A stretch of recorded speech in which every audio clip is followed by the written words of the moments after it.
tardes, bienvenidas y bienvenidos a esta presentación del dossier informativo 2018-2019 de la Red Chilena contra la Violencia hacia las Mujeres. Una actividad que se realiza en Sala Máster de Radio Universidad de Chile, y es por eso que a nombre de Patricio López, director de Radio Universidad de Chile, nos parece sumamente importante tener esta oportunidad para presentar el documento y también para tener unos minutos de conversación y de análisis ante unas cifras que también se contrastan con la realidad cotidiana que viven un sinnúmero de mujeres en nuestro país, pero que también refleja ejemplos de lo que sucede en el mundo. Este es el lanzamiento de un documento que se enmarca en también la presentación de la campaña conocida ya en su versión número 3 este año, de Cuidado, el machismo mata, que está a cargo de la Red Chilena contra la Violencia hacia las Mujeres. En ese contexto, este dossier, en definitiva, es un documento, como lo destaca la red, que tiene que ver con cifras, pero también con estudios que fueron realizados por organizaciones que trabajan en pos de las mujeres y disidencias sexuales, además de organismos estatales, y son analizados desde una mirada crítica. Esa es la oportunidad que vamos a tener hoy día en esta conversación. A partir también de un trabajo que ha realizado la Red Chilena de Articulación Feminista, integrada por colectivos y organizaciones de mujeres a lo largo de todo el país, y que trabaja en pos de la erradicación de la violencia machista desde 1990 hasta la fecha, considerando precisamente sus líneas de trabajo, cuáles son: activismo, articulación de mujeres, producción de contenido y opinión feminista, incidencia en la opinión pública, elaboración de publicaciones, registro de femicidios y campañas de concientización, que precisamente es lo que también vamos a conocer en detalle mañana en esta versión número 13 de la campaña Cuidado, el machismo mata. Esta es una presentación pública de un dossier que históricamente ha acompañado la campaña, pero que por primera vez la Red Chilena y en este espacio de Radio Universidad de Chile se hace a nivel público, con asistencia general, también con las organizaciones, y esto va a partir con una presentación de Jocelyn Fernández, integrante de la Coordinación Nacional de la Red Chilena, quien nos va a dar cuenta de los temas fundamentales que forman parte de este dossier. Jocelyn, bienvenida. Muchas gracias, Diana. Bueno, muchas gracias también a las compañeras que están presentes hoy día y también a quienes nos siguen a través de la transmisión de Radio Universidad de Chile. Bueno, como comentaba Diana, el dossier informativo de la red es un trabajo que es parte de la campaña Cuidado del machismo mata, que comenzó en 2007. La campaña, tanto como el dossier, comenzaron en el 2007, y la intención del documento es, en general, también ser un aporte a dimensionar cuál es el contexto de violencia que vivimos principalmente las mujeres en Chile y también disidencias sexuales. Así que mi presentación... Sí, antes de la presentación... Perdón, me estaba adelantando, no, ¿verdad? Sí, pero no hay problema. Es precisamente, tú lo estabas mencionando, porque bueno, tenemos público acá en Sala Máster, pero también nos puedes seguir en esta transmisión por Facebook Live, en Radio Universidad de Chile, en nuestro diario electrónico, radio.chile.cl, y en el fanpage en Facebook también de la Red Chilena, y nos van a poder ahí también interactuar con nosotros, haciendo comentarios de lo que está sucediendo en esta conversación. Y antes de la presentación con Jocelyn, también quienes están acá físicamente y quienes nos siguen de manera digital, ya han visto a nuestras invitadas que están aquí a mi lado, y las presento también para darles la bienvenida a Andrea Sato, investigadora de la Fundación Sol. Andrea, bienvenida. Muchas gracias, Diana, muchas gracias por la invitación a la red también. Y Juliet Micolta, integrante de Microsesiones Negras, estudiante de Sociología, activista y gestora cultural. Muchas Juliet, gracias. Bienvenida. Muchas gracias. Lo hablábamos fuera de micrófono, tenemos mucho que conversar. Así que damos entonces ahora sí el inicio con esta presentación de Jocelyn Fernández. Bueno, ahora sí, como les comentaba, el dossier informativo es parte de la campaña Cuidado del machismo mata, y es un documento que busca dar cuenta de la diversidad, en el fondo entrega la posibilidad también de dimensionar el contexto de violencia que sufrimos las mujeres. Este documento originalmente estaba construido a partir de cifras estatales. En general, se ha construido a partir de los datos de la Subsecretaría de Prevención del Delito, dependiente del Ministerio del Interior, y también del Boletín Estadístico Anual de la Fiscalía, del Ministerio Público. Este año, bueno, en realidad hace un par de años también hemos empezado poco a poco a incorporar, pero este año ya está totalmente inmerso en este dossier. También los estudios y las distintas investigaciones que organizaciones sociales, organizaciones feministas y organizaciones de derechos humanos también han levantado y que nos permite tener un acercamiento más certero a cuál es la realidad. En ese sentido, la construcción de este documento está hecha a partir de diversos temas que en el fondo lo que nosotras intentamos hacer también es plantearlo como diversas aristas o diversos elementos también a partir de las estadísticas que están disponibles, distintas áreas de violencia contra mujeres, pero también nosotras sostenemos que nos interesa también que se entienda que la violencia no es que no son distintas cosas como fragmentadas, sino que todas estas son expresiones de un mismo elemento que es la violencia machista, que es la violencia patriarcal que sufrimos las mujeres. En ese sentido, bueno, el primer elemento están los femicidios. Para el registro de femicidios, la red chilena lleva un registro que está disponible en su sitio web desde 2010, que es la fecha en la que se tipifica, el año en el que se tipifica el delito de femicidio en Chile. Desde el 2010 hasta la fecha está disponible en el sitio web. También tenemos datos de violencia en el espacio íntimo familiar, violencia intrafamiliar de acuerdo a la legislación, donde ahí todos los datos que se muestran en este estudio están recabados, como dije en un comienzo, del Ministerio Público y del Ministerio del Interior. En el siguiente acápite es violencia sexual, donde también incorporamos este año estudios, sobre todo la encuesta que lanzó hace muy poquito la agrupación lésbica Rompiendo el Silencio, Ser Lesbiana en Chile, está dentro de ese marco, y también el informe anual de derechos humanos de las diversidades del móvil. Bueno, también tenemos el acápite de violencia institucional, donde abarcamos distintos elementos. Están los datos ahí recogidos desde el Instituto Nacional de Derechos Humanos, desde Fundación Sol, que nos acompaña aquí Andrea, que también son un aporte pero fundamental para entender también cuál es el contexto que vivimos las mujeres en el espacio laboral. El Observatorio Laboral Nacional, la Dirección del Trabajo y también en el ámbito de derechos sexuales y reproductivos, el informe de monitoreo social que también salió hace muy poco, elaborado por la Mesa Acción por el Aborto en Chile. Por último, también incorporamos de manera inédita este año el ítem de violencia en Internet a partir de un informe realizado por la Fundación Datos Protegidos y también por una encuesta realizada por ONG Amaranta. Así que esas son las fuentes y esos son los distintos temas que abarca este dossier informativo. Una cosa muy importante, una advertencia que nosotras hacemos desde la red a la lectura de este documento es como comentaba Diana también al comienzo, nosotras proponemos una lectura crítica, porque estas estadísticas evidentemente tienen un sesgo que es un sesgo patriarcal, que es el sesgo de un Estado que no reconoce la violencia contra las mujeres, porque en Chile la violencia contra mujeres jurídicamente no existe. Eso significa que no existen políticas públicas preventivas, que no existe menos la construcción de datos o no existen herramientas adecuadas de registro, no existen contexto y no existen la explicación de condiciones específicas, como por ejemplo las condiciones de mujeres migrantes, de mujeres afrodescendientes, de mujeres de contextos rurales, de mujeres en situación de discapacidad, de mujeres que son parte de la diversidad sexual y de género o de distintos tipos de especificidades no están contenidas en las cifras estatales. Por lo tanto, esto supone un sesgo importante a la hora de hacer la lectura de estas cifras. Probablemente esto sea un primer acercamiento, pero en ningún caso representa, no podemos en el fondo confiar ciegamente en lo que estos estudios nos están indicando. Bueno, para comenzar voy a hacer un breve repaso a cada uno de los ítems. Lamentablemente por el tiempo el dossier es un documento bastante extenso,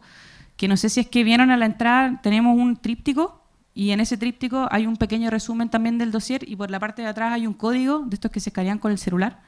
Y si ustedes escanean ese código pueden acceder al PDF completo, que son más o menos 28 páginas de este estudio. Esta presentación es para que se vayan haciendo una idea también y para abrir la conversación que después vamos a tener aquí con las compañeras. Bueno, en primer lugar, en torno a los femicidios, Como comentaba al principio, el femicidio está tipificado en Chile desde el 2010. Sin embargo, la institución, el Ministerio de la Mujer, el Estado, considera solamente los crímenes como femicidio, solamente los crímenes que son cometidos por hombres contra mujeres que son o fueron esposos o convivientes de las víctimas. O sea, esto deja fuera, por supuesto, un montón de crímenes contra mujeres que también se cometen por motivos de género, como por ejemplo los crímenes en el marco de relaciones informales, como pololeo, los crímenes cometidos por desconocidos que por medio de violencia sexual también asesinan mujeres, los crímenes contra trabajadoras sexuales, los crímenes contra niñas, los crímenes contra ancianas, en el fondo cualquier crimen contra una mujer que se dé fuera de un marco de una relación establecida, es decir, de una relación conyugal o de convivencia que se pueda acreditar, no son considerados por el Ministerio de la Mujer, y esto significa que en términos de registro existe una diferencia importante cada año. Por ejemplo, a la fecha, hoy día,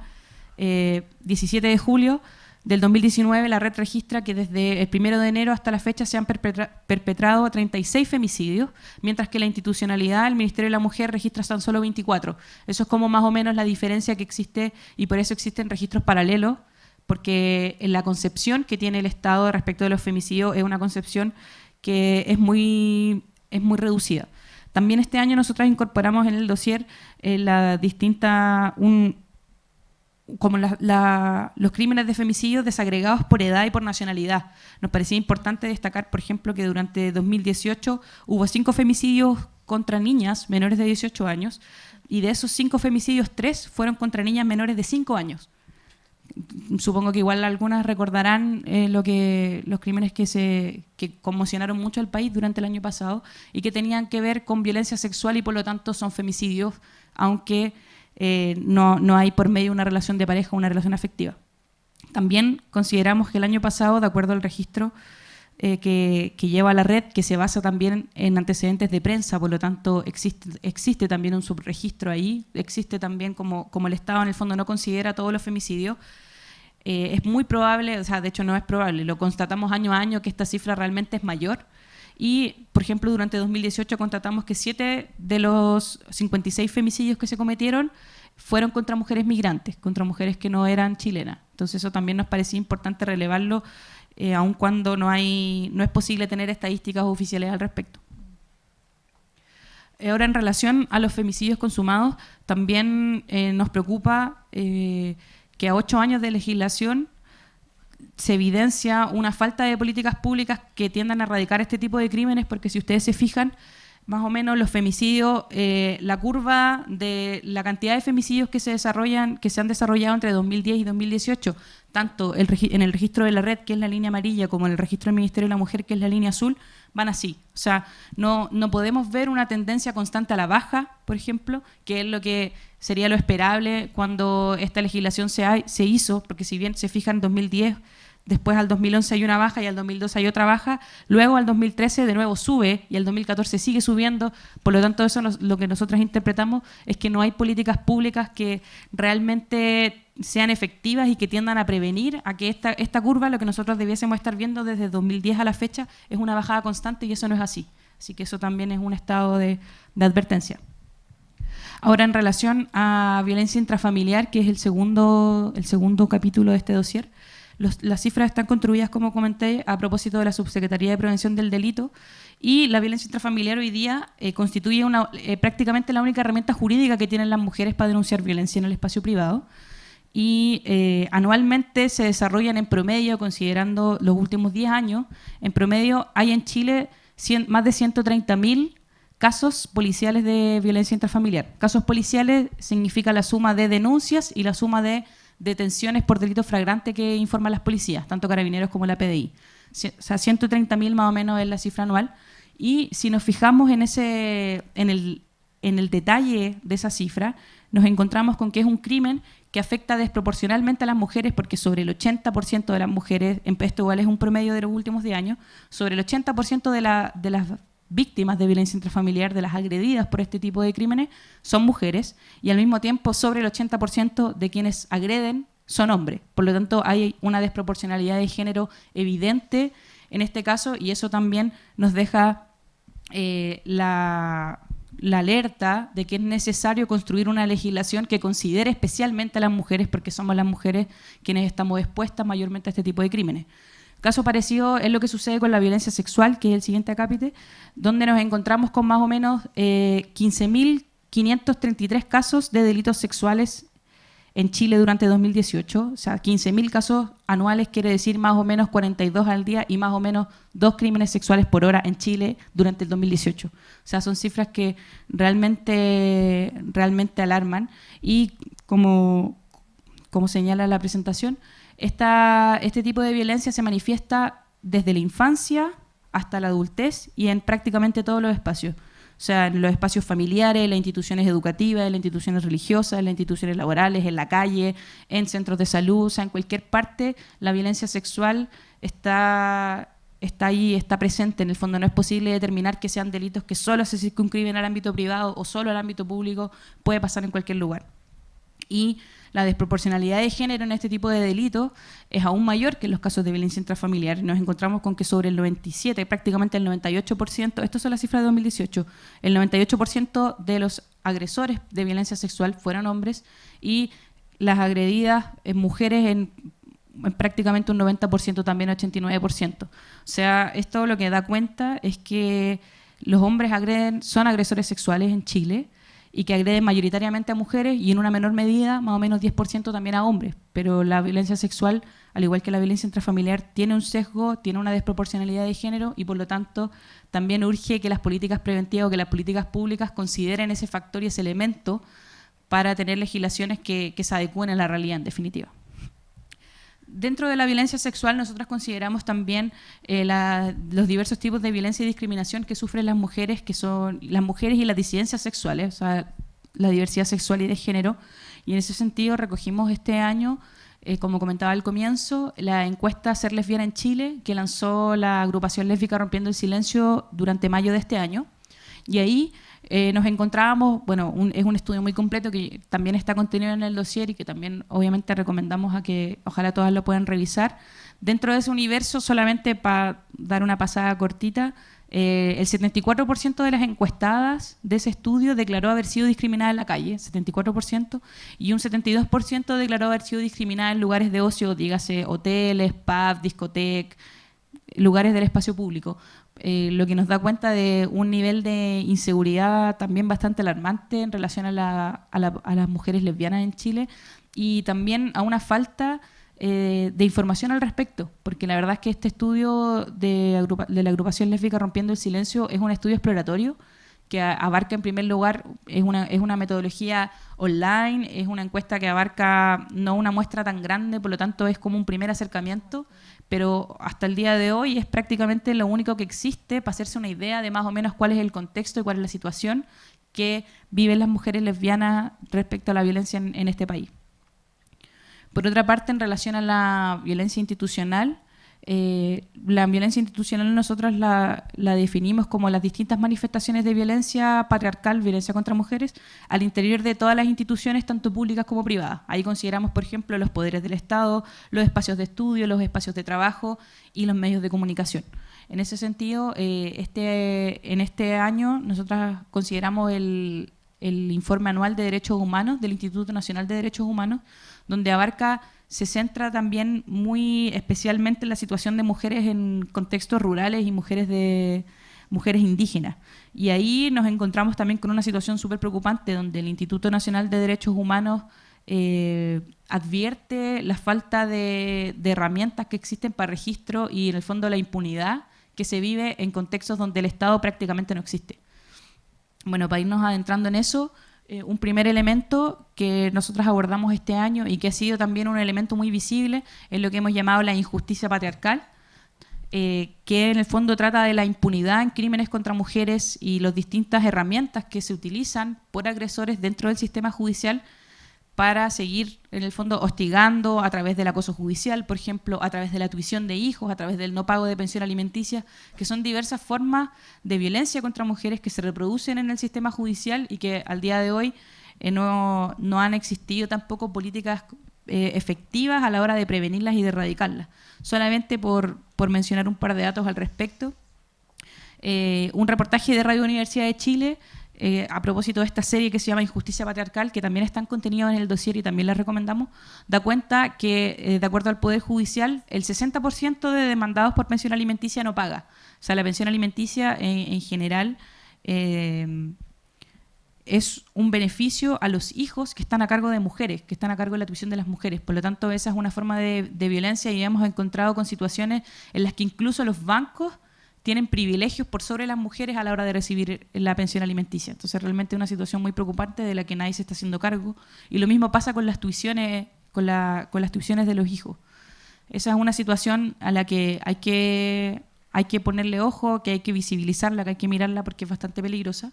Y en relación a la impunidad, por ejemplo, revisando las cifras del Ministerio Público del 2018, en relación a todos los cierres que hubo por casos de violencia sexual, solamente un 8% de todos los cierres de condenas que hubo por violencia sexual terminó en sentencia condenatoria. O sea, solamente un 8%. Es realmente una cifra que nos preocupa mucho y que refleja absolutamente a lo que nos referimos cuando hablamos de injusticia patriarcal, a la sensación de impunidad, en el fondo cómo las denuncias no garantizan necesariamente protección. Y de hecho, si observamos las cifras del 2018 respecto a los femicidios, un 42% de las mujeres que fue asesinada había denunciado y contaba con medidas de protección. O sea, realmente la situación que se vive al interior del Poder Judicial y en el fondo de las instituciones del Estado es absolutamente alarmante hacia las mujeres en Chile. Ahora bien, como les adelantaba a propósito del Instituto Nacional de Derechos Humanos, muestra especial preocupación por situaciones que están muy invisibilizadas, muy lejos de Santiago, muy lejos de los medios de comunicación, como por ejemplo la situación que viven las trabajadoras agrícolas, que están expuestas a jornadas absolutamente extenuantes. O sea, hay encuestas y estudios que dan cuenta que una mujer agrícola puede trabajar incluso 16 horas diarias sin ningún tipo de fiscalización, y además expuesta a los efectos de plaguicidas y de agrotóxicos que son absolutamente nocivos para su salud. El Instituto Nacional de Derechos Humanos rescata 2 casos de agrotóxicos que se detectaron durante el año pasado, que los pueden revisar en detalle en el dossier, y también se refiere mucho a la situación de mujeres indígenas, por ejemplo, en la Araucanía, en el Gualmapu, donde una mujer dice, ¿cómo voy a confiarle mi seguridad a un fiscal si son los fiscales los que vienen a acompañar a fuerzas especiales a hacer desalojos en la madrugada, a comunidades sacando niños, sacando mujeres? En el fondo hay una desconfianza absoluta del Estado en ese territorio y por lo tanto la exposición a la violencia y a la impunidad es mucho más latente. En ese sentido, como les comentaba, el Instituto Nacional de Derechos Humanos es muy enfático en señalar que es necesario generar información desagregada por género, por edad, por pertinencia cultural, por situación de discapacidad y por situación de diversidad sexual, porque esas estadísticas respecto de ningún tema existen. O sea, no existe ninguna estadística que dé cuenta de eso.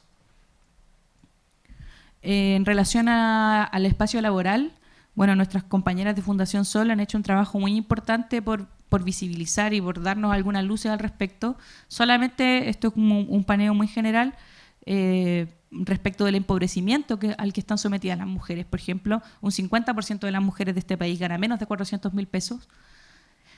De 100 personas que no trabajan por motivos familiares, 97 son mujeres. O sea, también había algunos datos de la Encuesta Nacional de Uso del Tiempo que daban cuenta de la desproporcionalidad que existe en relación al trabajo no remunerado. Por ejemplo, que somos las mujeres las que nos hacemos cargo de los hogares, del cuidado de los hijos, y eso quiere decir que estamos sometidas a una situación de explotación mucho mayor a la de los hombres y además más empobrecidas porque existe una brecha laboral importante todavía, donde las mujeres por los mismos trabajos seguimos recibiendo menos dinero.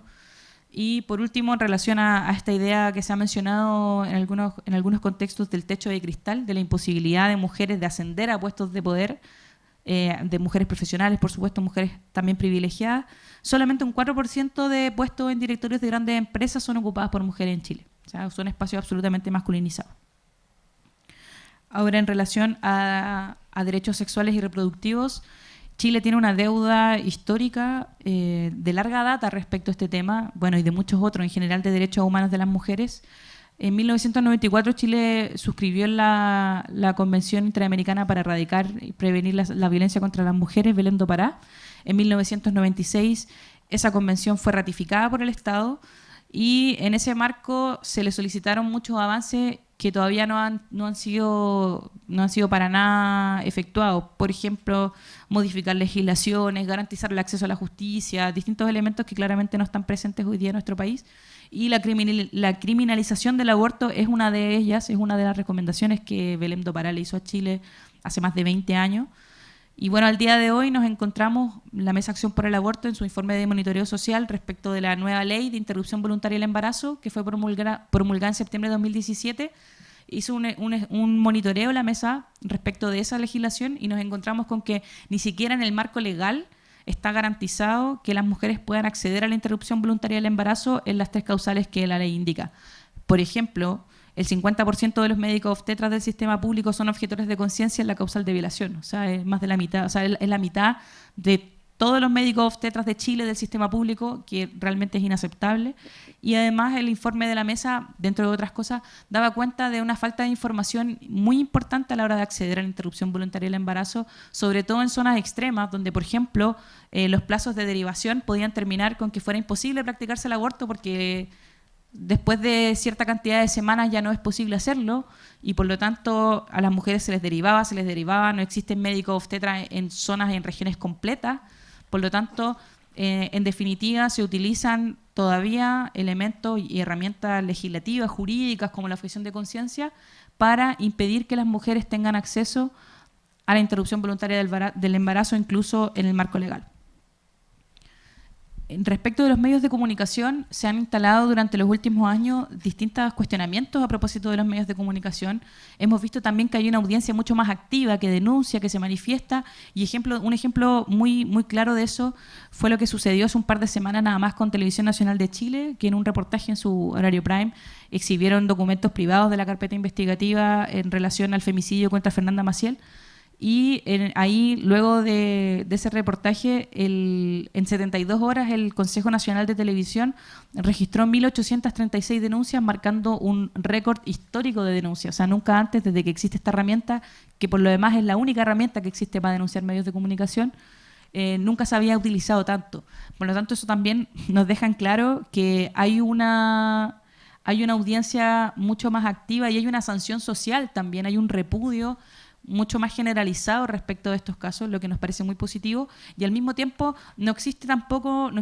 herramientas efectivas de fiscalización o de sanción, porque el Consejo Nacional de Televisión representa una sanción que es súper testimonial, en el fondo, no tiene grandes repercusiones, y por lo tanto esto también abre la necesidad de generar herramientas de fiscalización que sean también efectivas y que tengan alguna consecuencia respecto de cómo los medios de comunicación informan a la violencia contra mujeres.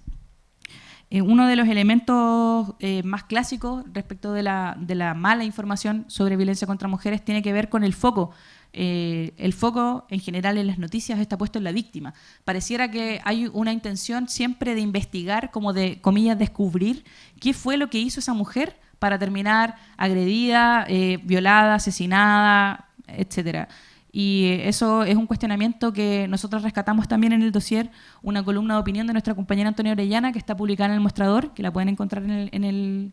el dossier completo. Y esa columna justamente se hace esas preguntas, ¿no? ¿Por qué los periodistas no estamos preguntándonos, por qué los periodistas de los grandes medios de comunicación nos están preguntando qué pasa con las fiscalías, qué pasa con las mujeres que denuncian, qué pasa con los procesos que no garantizan en el fondo que una mujer no sea víctima de una agresión, y por qué, o qué pasa con los femicidas? Nunca hemos leído, no sé si alguna de ustedes habrá visto alguna vez algún reportaje o algún artículo periodístico que dé cuenta de la trayectoria de un femicida. ¿Por qué un hombre decide matar a una mujer? ¿Qué hay detrás de esa historia? Pero respecto de las historias de las víctimas lo sabemos todo, o sea, no sabemos la ropa que usaban, no sabemos lo que le gustaba hacer, no sabemos todo lo que pasó a esa mujer en su vida, y en relación a los agresores nada. Entonces eso es igual un punto importante que ya es hora de que los medios de comunicación y los periodistas se vayan preguntando. Y por último, en relación a este tema, el comité de expertas que hace el monitoreo, que hace el seguimiento al Belém do Pará, a esta convención, se pronunció, que la sigla de ese comité es MESECVI, se pronunció respecto de esto y hizo un llamado público tanto a la segunda como a TVN a revisar la forma en la que estaban informando a dejar en claro que nada justifica una agresión. O sea, hay también una tensión internacional y hay ojos también desde afuera que, a propósito de la sanción generalizada, están mirando lo que pasa con los medios de comunicación. Así que eso también nos parece un antecedente muy positivo en el camino de ir desmontando toda esta lógica que se ha instalado respecto de cómo los medios de comunicación informan violencia contra mujeres. Por último, en violencia en Internet, nos parecía importante abordar estas nuevas herramientas, que parece algo novedoso respecto a lo que, al igual que en la mayoría de los casos, no existe información, quizás menos aún porque es algo que se está percibiendo más durante el último tiempo, entonces existe menos información aún, pero hay un informe que se llama Violencia de Género en Internet, realizado por la Fundación Datos Protegidos, también recogiendo datos de una encuesta de ONG Amaranta, que dan cuenta de algunos elementos que nos permiten ir dimensionando un poco de qué se trata esto de la violencia online, de la violencia en Internet. Y nos encontramos básicamente con que la violencia en Internet hoy día se presta para generar nuevos espacios y nuevas formas de ir expandiendo esta violencia contra las mujeres y contra la comunidad de disidencias sexuales que existe en Chile. Y, por ejemplo, en esta encuesta de ONG Amaranta, que se aplicó a la mayoría de público feminista, de mujeres feministas y de también disidencias sexuales feministas, nos encontramos con que el 88% de esas encuestadas había recibido violencia verbal en línea, estas agresiones. Y un dato que también nos parecía interesante de conversar era que el 42% conocía a alguno de esos atacantes. O sea, la violencia en Internet pareciera que estas herramientas permiten que la violencia que se vive en el fondo en el plano físico real, con la violencia online, con estas herramientas digitales, encontramos una nueva forma para seguir reproduciendo ese nuevo tipo de violencia. Y, por supuesto, también que más o menos el 60% de los agresores son anónimos, nos habla de algo que también se ha comentado respecto a las redes, que te dan la posibilidad del anonimato y de la agresión sin ninguna repercusión, porque una de las cosas más preocupantes en relación a la violencia en Internet es que en el mundo existen muy pocos marcos legales y marcos jurídicos para poder regularla. Entonces, existe mucha impunidad y en el caso de Chile es más o menos evidente también cómo se reacciona al respecto. Se recordarán, por ejemplo, cuando un chico tuiteó que tuvo un sueño que involucraba una bomba y una ministra, y inmediatamente fueron los carabineros a su casa, lo fueron a detener. O el chico también del Instituto Nacional, que publicó una historia de Instagram, y ahí parece que hay mucho interés por parte del Ministerio del Interior de hacerse cargo de este problema, pero en relación a las cientos de agresiones que estamos recibiendo, sobre todo las feministas, lo digo en este caso a propósito de los datos de la Fundación de ONG Amaranta, no existe ninguna posibilidad de ir a poner denuncias, ni menos de conseguir medidas de protección o de sanción respecto a este tipo de violencia. Entonces, la verdad es que el no marco legal nos deja en una situación bastante complicada. Así que eso igual es un tema para seguir desarrollando, para seguir mirando hacia adelante. Y en definitiva, como a modo de síntesis respecto de la información que nosotras pudimos recabar en este dossier, nos encontramos con la primera alarma, que es la falta de información apropiada, que esté desagregada, y que en el fondo nos parece que si es que no somos capaces ni siquiera, si es que el Estado o las instituciones no son capaces ni siquiera de registrar, de medir, de poder establecer herramientas efectivas de diagnóstico para la violencia, menos aún van a ser capaces de plantear políticas que en primer lugar sean preventivas respecto a este tipo de violencia, ni tampoco que se puedan hacer cargo de sancionarla apropiadamente, de reparar a las mujeres que son víctimas de esa violencia y, en definitiva, de tender a la erradicación de todo este tipo de prácticas en la sociedad. O sea, estamos mal desde la base. Si ni siquiera estamos investigando, ni siquiera estamos generando la información, nos damos cuenta que efectivamente existe una desidia, existe un desinterés de parte de la institución estatal para con este tipo de temas. Y otra cosa también, por último, que nos parecía muy relevante de destacar, era la labor de las organizaciones sociales y feministas que a través de diversos trabajos que nosotras lo vivimos también con mucho esfuerzo, levantan información, con mucho esfuerzo también a partir de la experiencia y de la acción política, nos permiten en el fondo ir generando mejores diagnósticos y ir generando también mejores herramientas para prevenir la violencia y para erradicarla. En definitiva, durante este último tiempo, nosotras vemos que la proliferación de organizaciones feministas, la acción política organizada de las mujeres, es una herramienta que está cada vez siendo más reconocida para luchar contra la violencia patriarcal y que también se está masificando. Por lo tanto, nos parece que también dentro de este panorama bastante lamentable a nivel institucional, hay una respuesta importante por parte de las organizaciones sociales, de las organizaciones feministas, que nosotras consideramos que ese es el camino y también ahí nosotras apostamos todos los niveles de transformación, a la posibilidad de organizarnos, de generar acciones en conjunta, de levantar información y de a partir de esa información que nosotras levantamos ir generando acciones. Eso. Agradecemos a Jocelyn Fernández por esta presentación que en el fondo nos hace un resumen de lo que nos vamos a encontrar en este dossier informativo para quienes han incorporado nuestra transmisión por Facebook Live y también en Sala Máster acá de Radio Universidad de Chile. Les recuerdo que estamos con este panel con Andrea Sato, investigadora de Fundación Sol, con Juliette Micolta, integrante de Microsesiones Negras, estudiante de Sociología, activista y gestora cultural, y Jocelyn, que también nos acompaña en esta segunda parte de este lanzamiento para principalmente conversar, cruzar todos estos datos, este análisis, esta recopilación que ha hecho la Red Chilena contra la Violencia hacia las Mujeres y que, como decíamos, en esta presentación pública que es inédita porque de alguna manera se había pensado este documento durante estos largos años de campaña, pensando en los comunicadores, en los medios, que en definitiva este material tiene que estar disponible para el público en general. Esta transmisión es parte de eso, también fuera de Santiago, muchos de esos grupos, como dice Jocelyn, y organizaciones que trabajan en estos temas en regiones nos pueden seguir a través de la transmisión de lo que está sucediendo hoy, y documento que va a estar también en línea para que puedan descargarlo, revisarlo con todos los detalles.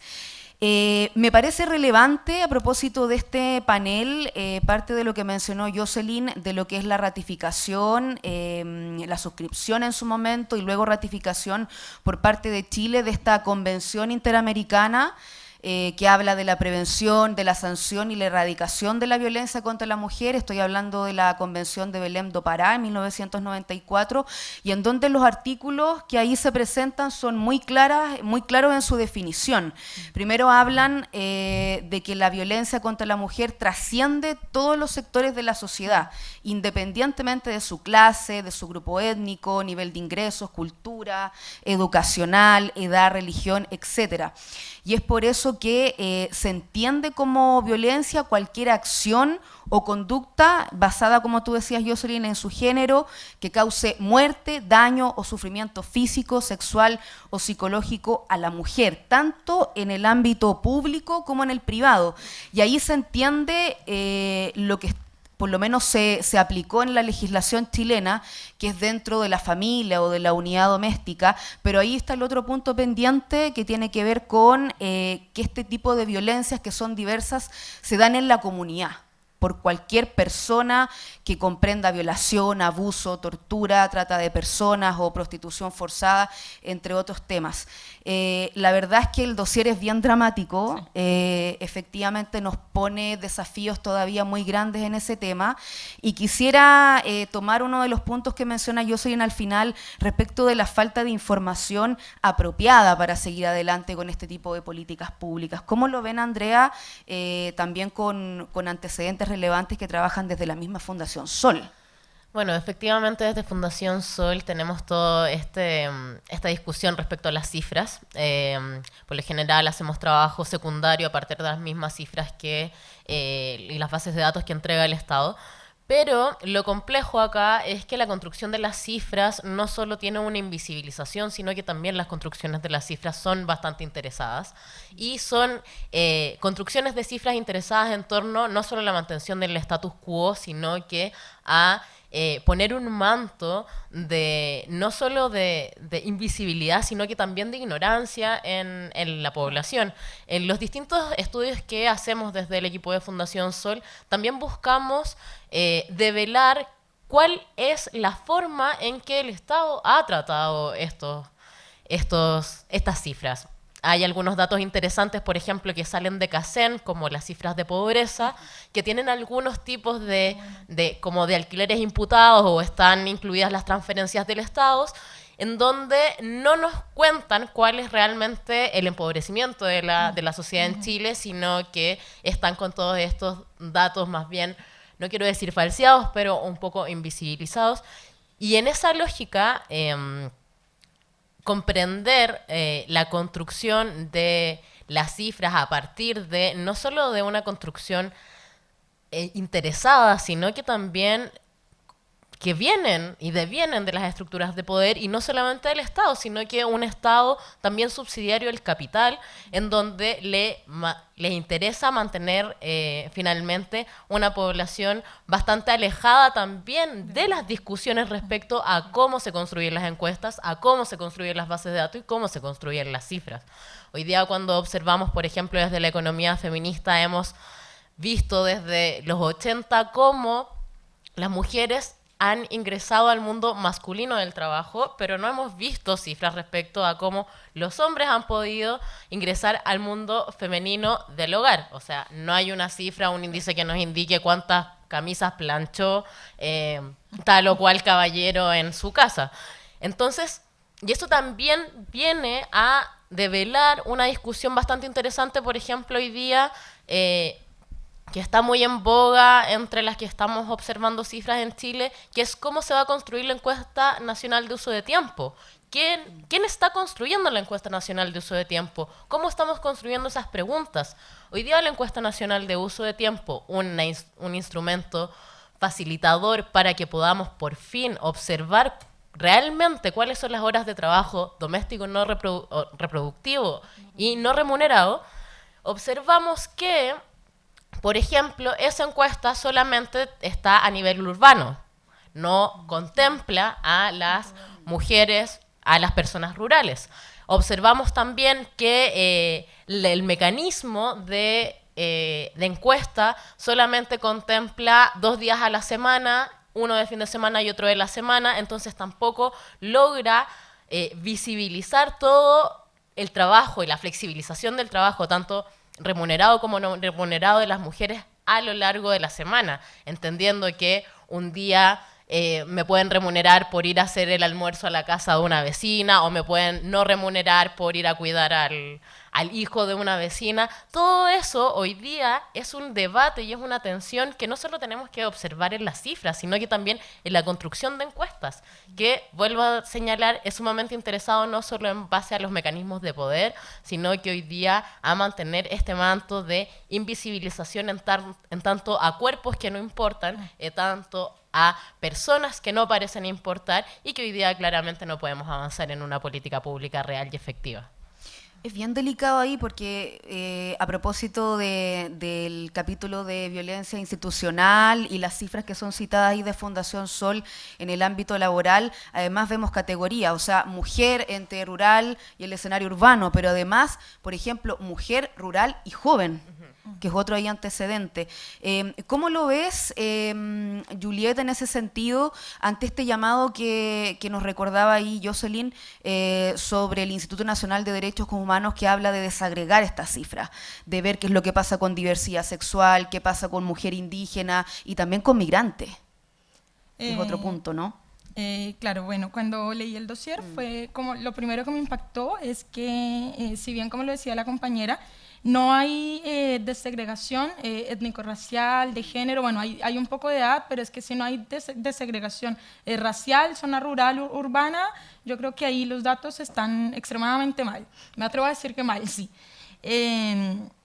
Antes de entrar a esto, me gustaría comentar, y que para mí, yo creo que para todas las mujeres indígenas, afrodescendientes es súper importante, y es reconocer que el racismo es algo estructural. No solamente se enfrasca, porque lo que pasa a veces es que se habla de migración, automáticamente se habla de racismo. Pero ¿qué pasa con las personas que son oriundas o provenientes del mismo país, ¿no es cierto?, que son afrodescendientes indígenas, también están ahí como en una línea que les impacta el racismo profundamente, les impacta así como les impacta el patriarcado, ¿cierto?, por ser mujeres, les impacta el racismo, nos impacta el racismo por ser mujeres negras, y también el capitalismo por ser, bueno, en fin. Reconociéndose de esta manera el racismo como estructural,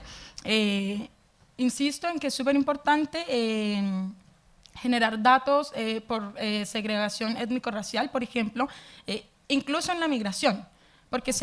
nos damos cuenta que en el transcurso de esta migración, bueno, yo soy de Colombia, voy a hablar específicamente de Colombia, las mujeres afrocolombianas que migran vienen ya de ciertas vulnerabilidades sociales, nuevamente a raíz de un racismo estructural desde sus países de origen. Y cuando llegan acá, se enfrentan de nuevo con este racismo estructural que pone como base para el acceso a los derechos humanos al RUT. Pero este RUT también resulta que también tiene un color y de nuevo, por eso toco tanto el tema del racismo como estructural, porque no solamente pasa en la migración,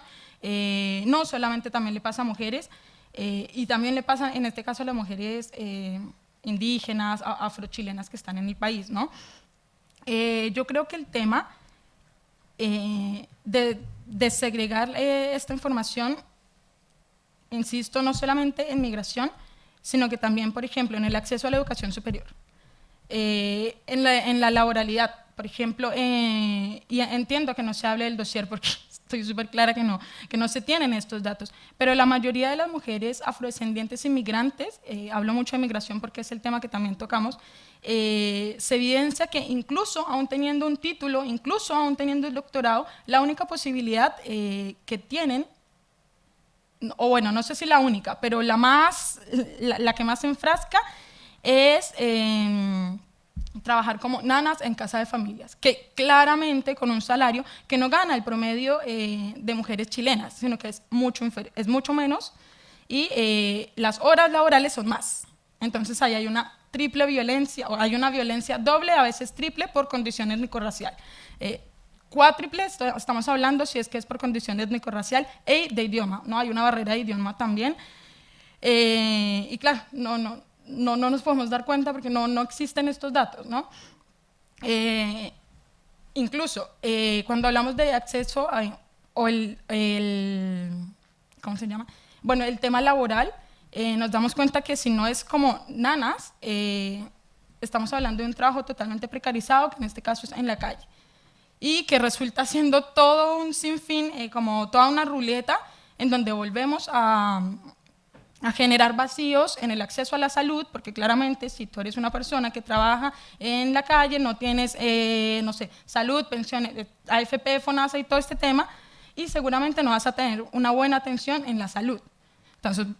hay toda una ruleta, sí, un círculo vicioso, correcto. Jocelyn, ¿cómo ves esa falencia estructural que menciona Juliet, que en el fondo cruza en definitiva los 4 temas centrales de este dossier? Sí, absolutamente. Bueno, dentro del documento también, al comienzo hay una pequeña introducción a estas cifras que plantea la red, y ahí a nosotras nos parece muy importante relevar lo que plantea Juliet, que hay elementos estructurales que están a la base de todas las instituciones, que están a la base de esta violencia, que además del patriarcado y por supuesto el capitalismo, también hablamos de colonialismo, que son discusiones que hemos estado incorporando, yo creo, en el movimiento feminista, sobre todo durante el último tiempo, a propósito también de la proliferación de organizaciones feministas de mujeres afrodescendientes chilenas, como señalaba Juliet, también de organizaciones de migrantes, de distintos colectivos que han hecho un aporte también a la discusión, porque a mí me parece que en Chile pareciera como que la afrodescendencia o toda esta diversidad étnica está absolutamente invisibilizada. O sea, nos pasa algo parecido como en esta sociedad, señalaba la antropóloga Rita Segato cuando estuvo por acá en Chile, que los chilenos y los argentinos como que nos creemos sociedades como europeas, como que acá no existe lo negro, no existe lo indígena, está muy, muy invisibilizado, muy oculto, y ese es un sesgo que yo creo que el feminismo ha ayudado a ir desmontando y a ir visibilizando, que estos elementos, como señalaba la compañera, son estructurales, o sea, están a la base de todas las instituciones, de las instituciones estatales, de las instituciones laborales, educativas, de los medios de comunicación, de la sociedad, y realmente es muy difícil poder verlo. O sea, nosotras cuando realizábamos el dossier también lo comentábamos y nos parecía muy impactante también que no existen, o sea, no existen mujeres negras, no existen mujeres indígenas, no existen mujeres lesbianas, no existen mujeres en situación de discapacidad, O sea, ejemplo. que para el Estado esas mujeres no existen y pareciera que hay un solo tipo de mujer, que es la mujer que es mamá o que es esposa, y a esa mujer solamente se le protege a través de la legislación y todo lo demás queda afuera. Entonces, realmente yo creo que el ir adentrándonos en estas cifras y en la construcción de toda esta estadística nos permite ir develando estos elementos que están así, pero absolutamente a la vista y que son estructurales. También le comentamos a quienes nos ven y nos siguen a través de las redes con un hashtag Dossier Red y también Cuidado el machismo mata, a propósito de esta conversación que estamos desarrollando ante este lanzamiento del dossier informativo 2018-2019 de la Red Chilena contra la Violencia hacia las Mujeres. Estamos hablando de estos casos de femicidio, de crímenes políticos, en definitiva, que van en un contexto de una legislación que, lo decíamos, limitada, una tipificación chilena que no ha sido lo suficientemente actualizada para enfrentar este lamentable escenario, y también instancias en donde uno puede denunciar, como tú lo decías, Jocelyn, que es la ley de violencia intrafamiliar también, que ha quedado corta. ¿Qué pasa ahí con el ámbito político, cruzando con este tema de la violencia hacia la mujer? ¿Qué deuda queda ahí en ese debate político y de políticas públicas? Andrea Sato, de Fundación Sol. Muchas gracias, Diana. Bueno, acá claramente hay, como lo decían las compañeras, hay un andamiaje de violencias estructurales que devienen de todas las categorías que se nos han impuesto y que también nos cruzan, ¿no? Y en esto, todo lo que implica la violencia, por ejemplo, los feminicidios, que parecen ser la punta del iceberg de todas las violencias estructurales que viven las mujeres, las lesbianas y las disidencias, yo creo que tiene, y desde Fundación Sol también lo hemos analizado, es un andamiaje social y una construcción social tan potente que tiene que ver, por ejemplo, con la construcción de la heterosexualidad obligatoria a partir de la construcción de un núcleo familiar heterosexual que no solo condiciona la autonomía económica de las mujeres, considerándolas como un apoyo o un ingreso complementario al ingreso del varón como ingreso principal, sino que también todo esto que implica, por ejemplo, llegar al asesinato de una mujer, es altamente político, pero también porque la construcción de atrás, que no solo tiene que ver con la construcción de una familia nuclear, que no solo tiene que ver con la precarización de la vida de las mujeres, que no solo tiene que ver con la colonización sobre algunos cuerpos, sino que también hoy día observamos que finalmente los feminicidios vienen a ser la gran... finalmente lo más visible que observamos, pero ni con eso podemos establecer como una protección a partir del Estado o de las políticas públicas en pos de las mujeres. Acá comprender que finalmente los feminicidios o los crímenes de odio también van a ser, los crímenes de odio hacia las lesbianas y hacia las disidencias, simplemente son la respuesta y la consecuencia de un modelo que hoy día no solo ampara, sino que también no castiga a quienes perpetran esos crímenes. Y en esa lógica, finalmente no solo observamos un manto de impunidad, sino que también observamos que esta violencia sistemática que cruza distintos cuerpos y de manera diferenciada, y eso yo también creo que es importante recalcarlo, de manera diferenciada, finalmente nos pone en una posición casi en defensión a las mujeres, en donde claramente nuestra gran autodefensa es no solo construir redes, sino que la organización, la visibilización y finalmente la militancia permanente es desde los distintos espacios en donde nos movemos. Hoy día comprender el feminicidio como una construcción que tiene que ver con un crimen político, dejar atrás la patologización de finalmente los feminicidas, es fundamental para también develar que hoy día los crímenes de odio hacia las lesbianas, hacia las disidencias, los crímenes hacia las mujeres, tiene que ver con una construcción político-social que hoy día no solo la ampara el Estado, sino que las mantiene en total impunidad. Sí, yo creo que es bien importante, volviendo a retomar un poco esto de los datos para centrarme en la política, claro, cuando hablamos de que no hay desegregación étnico-racial, que nosotras le llamamos, estamos hablando de que automáticamente, en el caso de las mujeres afrodescendientes indígenas, no hay políticas exactas para nuestros cuerpos, que volvemos a lo mismo, entendiéndose que hay una sociedad que reproduce unos pensamientos coloniales que son bastante violentos, y estas políticas públicas no tienen este enfoque. Entonces es súper complejo porque al final lo que se está haciendo es automáticamente un genocidio, no solamente estadístico, sino que directamente en nuestro cuerpo. Entonces, claro, nosotras en este caso lo que pedimos, de nuevo, desegregación étnico-racial, ¿cierto? Y que en estas políticas se contemple, claro, el género, la raza, la nacionalidad, porque incluso en la migración, volviendo al tema, se homogeniza. Y lo que pasa es que también la migración depende de la nacionalidad, asimismo te va como violentando, ¿no? Cada vez más. Y eso, se me fue. Eso. Jocelyn, ¿cómo ves tú ahí lo que planteaba sobre todo Andrea de esta construcción político-social? Y cómo entran también ahí el rol de estas mismas organizaciones que decimos trabajan ante un escenario de cifras que son incompletas, como decimos, sí, y de una violencia institucional que tiene brazos en varios sectores de nuestra sociedad. Yo creo que una cuestión importante que desde la red relevamos muchísimo es que hoy día el mismo Estado, es uno de los mayores productores y reproductores de la violencia contra las mujeres. O sea, yo creo que partiendo de esa base,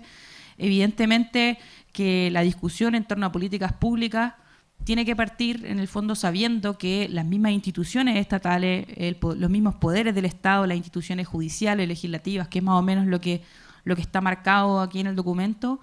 esas mismas instituciones son las que están produciendo este tipo de violencia y por lo tanto es como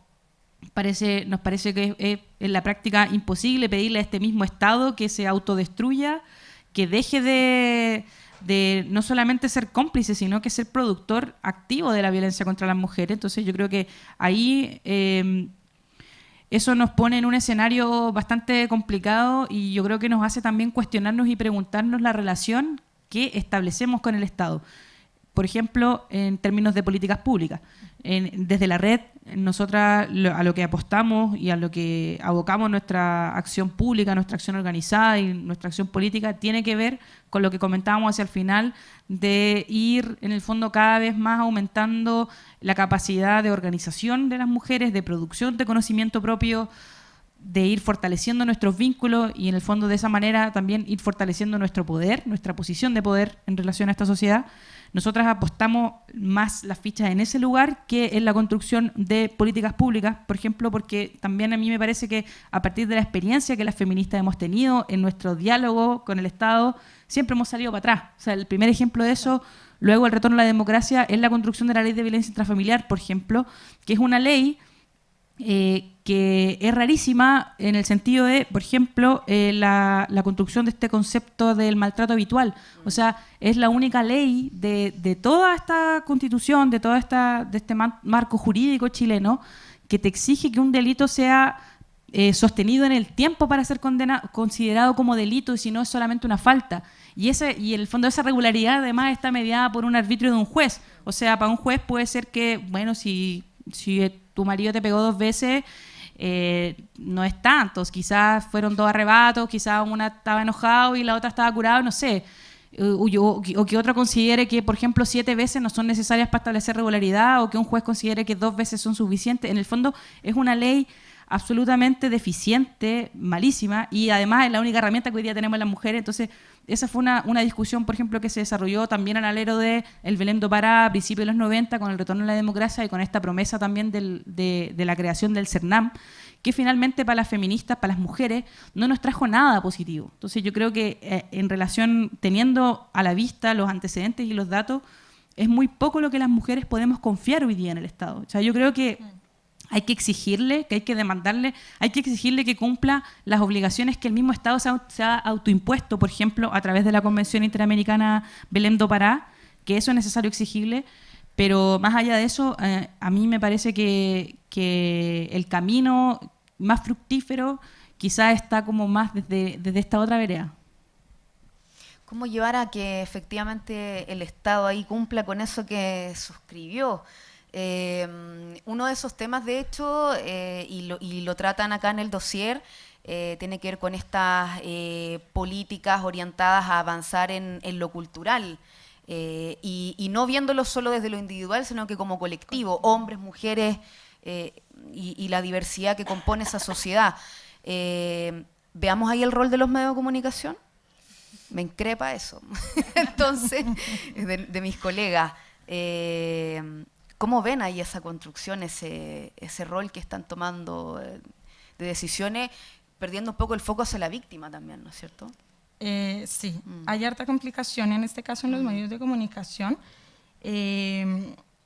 porque claro, no pone como precedente directamente en el victimario, sino que directamente en la víctima. Y esto es súper violento tanto para la familia, porque también yo creo que hay que pensar en la familia, lo que pasa alrededor, lo que pasaba alrededor de esta mujer, sino que también para ella como tal, ¿no? Y aquí de nuevo mi participación como migrante afrodescendiente, y no sé si esté de vez en cuando desviando el tema, pero en específico el rol de los medios de comunicación, junto con la violencia de género, tiene color. Hace aproximadamente, desde que se cambió la administración, realmente yo creo, el tema de la migración junto con el género tiene color y desgraciadamente también tiene nacionalidad. Y esto es lo que genera automáticamente dentro de la sociedad, es un rol de verdad absoluto, y partimos de allí de nuevo con estos racismos, xenofobias individuales, que al final no dejan que esta mujer afrodescendiente pueda construir una vida social, política, cultural, etcétera, porque claro, no le dan trabajo, o si le dan trabajo, de nuevo tiene menos salarios, y todo esto nos hemos dado cuenta, bueno, esto también en conjunto con conversaciones con las compañeras, que es un gran trabajo, o sea, yo creo que como que se dedican diariamente a que la noticia, en efecto, en el caso de la migración específicamente, tenga color, género, y tenga color. Por ejemplo, si recordamos lo que pasó con Joan Florville, fue muy, muy, muy violento, porque hubo todo un morbo respecto a lo que, morbo y me atrevo a decir aprovechamiento también de ciertas organizaciones, que también es súper violento y también es súper racista, porque lo que se hablaba no era, dentro de los medios de comunicación, no era exactamente el por qué se había asesinado, ¿no? Que es un asesinato súper racista, sino que siempre se enfrascaba en que su bebé, en que no sé qué. Claro, entonces volvemos a que en este caso la mujer es la culpable ante la sociedad, y esto al final deja yo creo que un vacío gigante, de nuevo para la familia, y perdón si me refiero mucho al caso de Joan Florville, pero yo creo que fue uno de los más tocados en la migración afrodescendiente, género, porque al final incluso nos damos cuenta que es que llegan hasta el velorio de ella y se van, incluso se fueron hasta Haití, imagínate, se fueron hasta Haití y vieron cómo vivía ella, cómo vivía su familia, y yo no sé si eso sea al final tan importante realmente para la sociedad, incluso volviendo al tema de que es súper necesario que la sociedad sepa la verdad, etcétera, lo que comentabas. Yo no sé si eso al final sea tan importante tomarlo en cuenta cuando estamos hablando de todo lo que le pasó a esta mujer, de una violencia policial en principio y de una violencia institucional patriarcal y muy racista. Entonces, claro, ahí nos quedamos súper cortas, porque yo no sé, o no sabemos, me atrevo a decir como en sustantivo, si esta violencia en los medios de comunicación vaya a parar, porque con las actuales políticas de género, como le estamos mencionando, y de migración, que insisto que le han puesto color de piel, no creo que vaya a parar muy pronto. Entonces ahí nos quedamos muy cortas en realidad. Yo soy Andrea, ¿me parece? Sí. Bueno, A mí la reflexión que me cabe en esto es finalmente cómo los medios de comunicación, si efectivamente están actuando o no como este cuarto poder, como queremos creer a veces que los medios de comunicación deberían actuar finalmente, cuestionar el poder, cuestionar las estructuras imperantes, y si efectivamente hacia dónde están apuntando. Y en eso yo creo que hay todo un andamiaje también de construcción de mitos que viene desde los medios de comunicación, que claro que está interesado en hacer parecer culpables a quienes no son culpables, pero también construyen un discurso que va no solo en desmedro de, en este caso, las mujeres víctimas de feminicidio, sino que también buscan establecer culpables en un sinfín de escenarios como el migrante va a venir a robarte la pega, establecen otros mitos como, en realidad, bueno, en los temas que trabajamos nosotros, los sistemas de reparto están quebrados en todo el mundo, los trabajadores y trabajadoras en Chile tienen las mejores condiciones laborales de Latinoamérica, cuestiones que son instalaciones de mitos que claramente no tienen ningún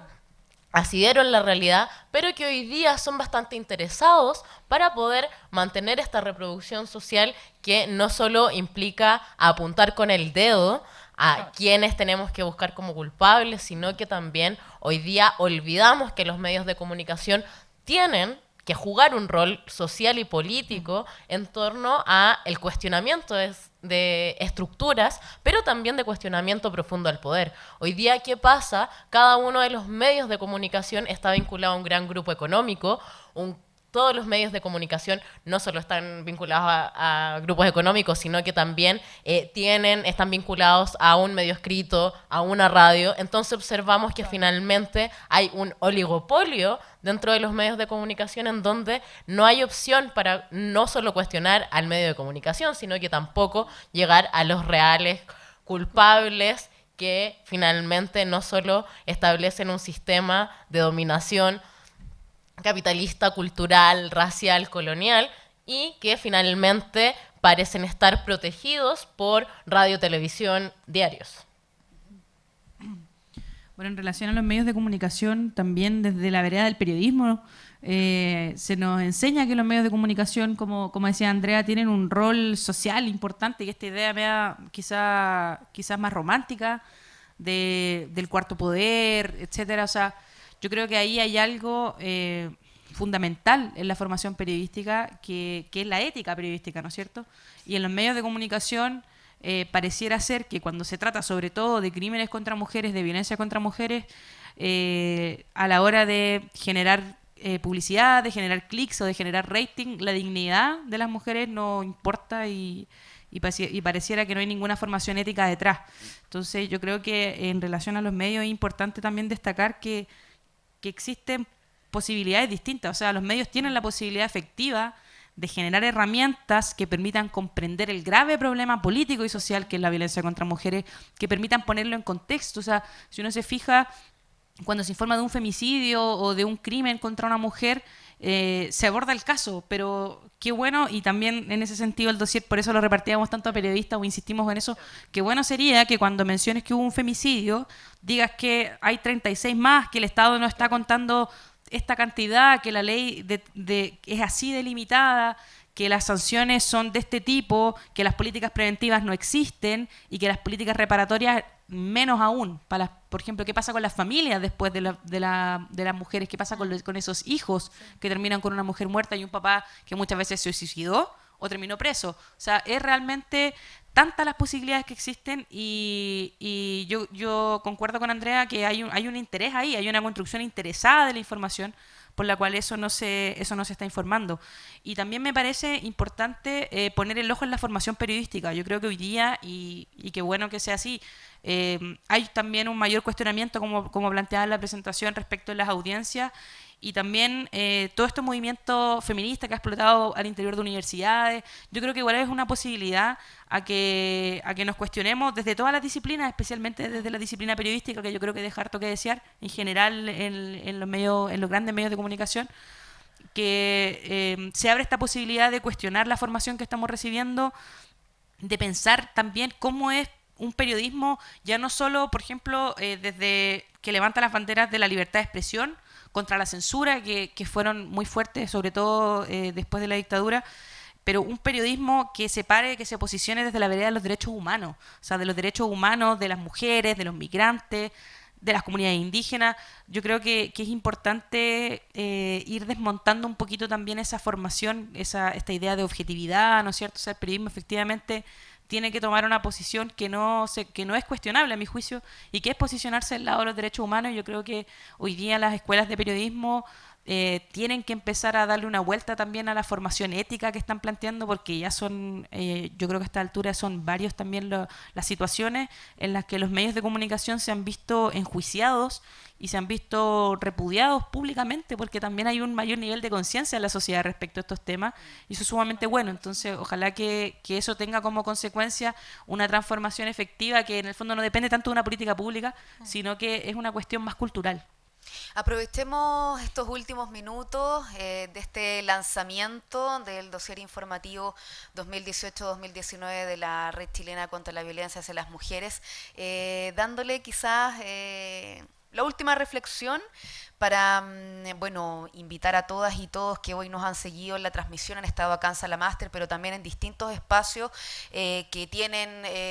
desarrollo territorial en Santiago, en regiones, y actores en general de la sociedad puedan trabajarlo, observarlo, reflexionarlo.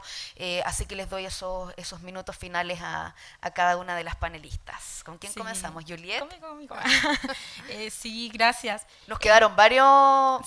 capítulos, pero... Sí, pero bueno, de hecho voy a comentar uno en especial que nos interesa mucho.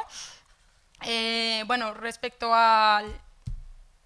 punto de educación, bueno, le llamaban derechos sexuales y reproductivos, me gustaría tocar un tema, y bueno, respecto a la campaña que también estamos haciendo con el colectivo, que se llama Por una salud sin violencia racista, me gustaría comentar, y esto también respecto al movimiento feminista en general, que siento que los derechos sexuales y reproductivos se redujeron solamente en Chile al aborto. Y yo creo que eso es súper violento. O sea, primero tengamos en cuenta que yo creo que gran parte de las mujeres en Chile no tienen, y me incluyo, no tenemos educación sexual y reproductiva, ¿cierto? Porque al Estado no le interesa generar este conocimiento en los colegios, que debería ser de donde parte, junto con la familia. Y estas informaciones no llegan a, no sé, volvemos a lo mismo, a zonas rurales, a zonas empobrecidas, las mujeres afrodescendientes, bueno, ya tienen las dos a veces, empobrecidas y rurales, y de igual manera las indígenas, ¿cierto? Entonces yo considero que es súper importante abrir la perspectiva de, primero, qué es la salud sexual y reproductiva, ¿no? Que es lo que comprende, cómo podemos acceder a esta información, y si es que pueden acceder, porque lo que está sucediendo... de nuevo, por eso siento que es tan importante no reducir los derechos sexuales y reproductivos solo al aborto, porque no es lo único. Claro, el aborto es parte de los derechos sexuales y reproductivos, incluso lo informó la ONU hace poco, que es un derecho humano, ¿no es cierto? Pero ¿qué pasa con las mujeres que tienen, no sé, quistes, cáncer en los ovarios? En este caso, me atrevo a decir, migrantes afrodescendientes específicamente, que no les dan la atención. Bien sea, si tienen carnet o no, da lo mismo. Y nos ha pasado, en eso se enfrasca la campaña que estamos haciendo, que recoge en principio testimonios para visibilizar que las mujeres afrodescendientes e indígenas no pueden acceder a los servicios de salud sexual y reproductiva. E insisto, no me refiero específicamente al aborto. Claro que el aborto es súper importante, pero por supuesto, incluso tengo una crítica desde el aborto, porque considero que, claro, se tiene que ver como un derecho de nosotras, de elegir, etcétera, etcétera, que igual yo considero un poco que es repetir este pensamiento eurocentrista, pero considero que es súper fundamental también ver el aborto como algo político-social. Ejemplo. Es importante que la mujer afrodescendiente sí sepa que no quiere tener hijos porque es decisión propia, pero también veamos la situación en la que la mayoría de las mujeres afrodescendientes en América Latina estamos. Educación, la economía, pésima. No tenemos acceso no sé, a buenos trabajos, no tenemos acceso a educación, a educación superior. De nuevo volvemos con este círculo vicioso de desigualdades, Y claro, es importante tomar mi decisión como mujer, como persona,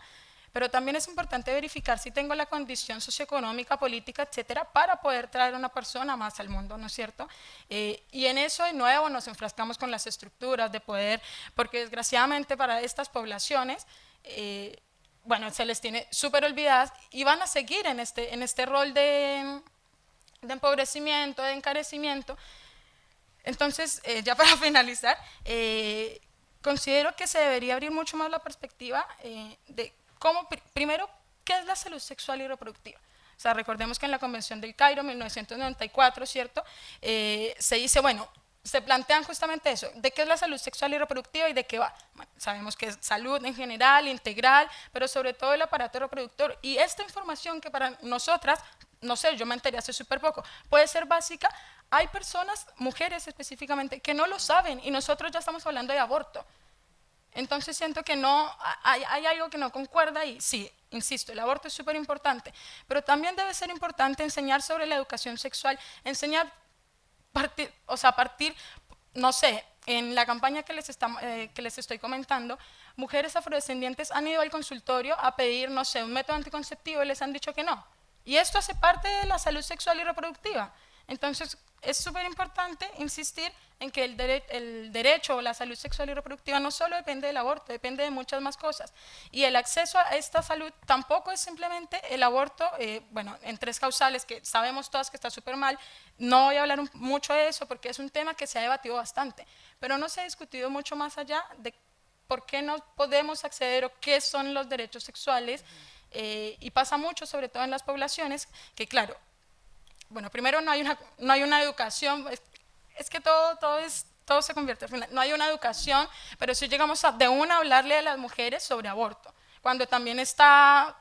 súper como, se tiene muy mala información del aborto en general, ¿no? Entonces, pucha, ¿de qué estamos hablando si llegamos de una a estas poblaciones que no han podido ni siquiera acceder a la educación en general, pero sí les venimos a hablar de una vez del aborto? Entonces yo creo que lo que deberíamos hacer, y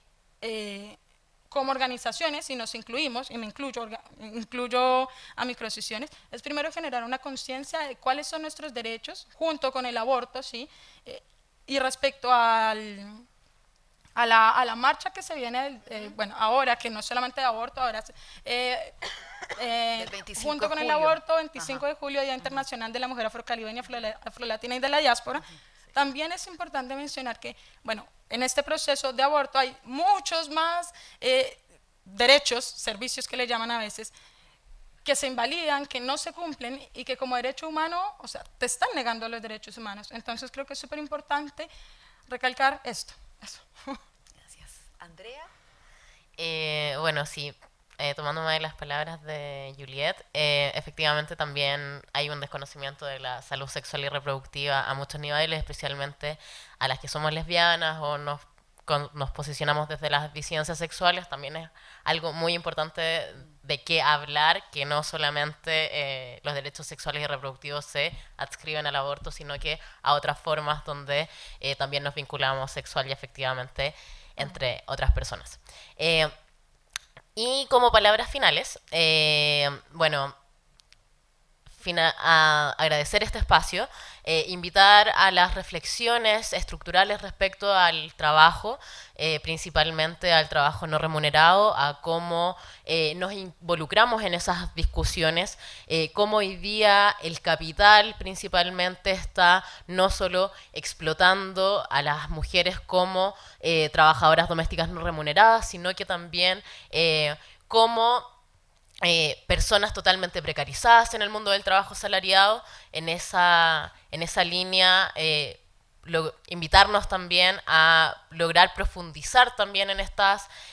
discusiones que tienen que ver con cómo se nos están incluyendo o integrando al mundo del trabajo asalariado a las mujeres, a las lesbianas y a las disidencias, cómo también se nos categoriza según solamente nuestro género en torno a la inclusión laboral a partir de empleos dignos y empleos finalmente de calidad. Y por último, decir que hoy día la urgencia, yo creo que desde los feminismos, desde también lo que apostamos a a un proyecto anticapitalista, es repensar formas de reorganizar la producción, pero también formas de reorganizar el trabajo y también formas mucho más horizontales que nos hagan sentido no solo a partir de la explotación de los seres humanos, sino que también vincularlo a la explotación de la tierra. Hoy día es fundamental que no solo Chile avance y el mundo avance en el reconocimiento del trabajo doméstico no remunerado, sino que también avancemos en cómo podemos proponer una nueva matriz productiva para el país que no se base en la explotación de las mujeres principalmente y en la explotación de la tierra. Muchas gracias. Jocelyn, al cierre, además desde la red, que es quien estuvo a cargo de esta investigación y recopilación de datos y de estudios. Bueno, en primer lugar, recoger la crítica de Juliet en relación a derechos sexuales y reproductivos. Yo creo que es uno de los elementos quizás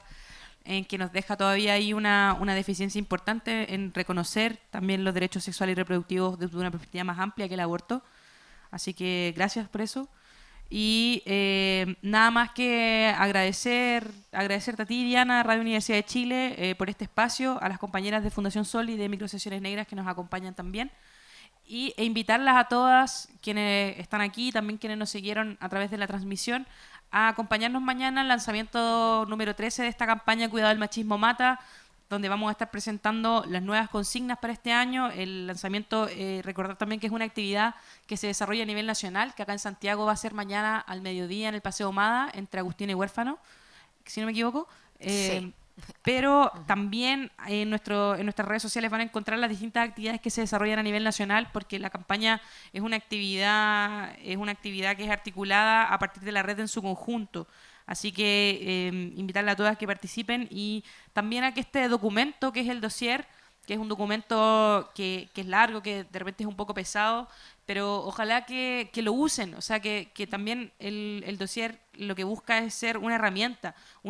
de discusión, de difusión de contenido, de reflexión también, de diálogo, de educación. Así que la invitación a todas es a que este documento lo puedan revisar, lo puedan utilizar, puedan sacar las cifras que necesitan o que les sirven para de repente ganar discusiones de sobremesa. O sea, yo creo que realmente la feminista y el feminismo se juega absolutamente en lo cotidiano, sí. Y por lo tanto esta herramienta también sirve para eso. Así que muchas gracias a Diana también.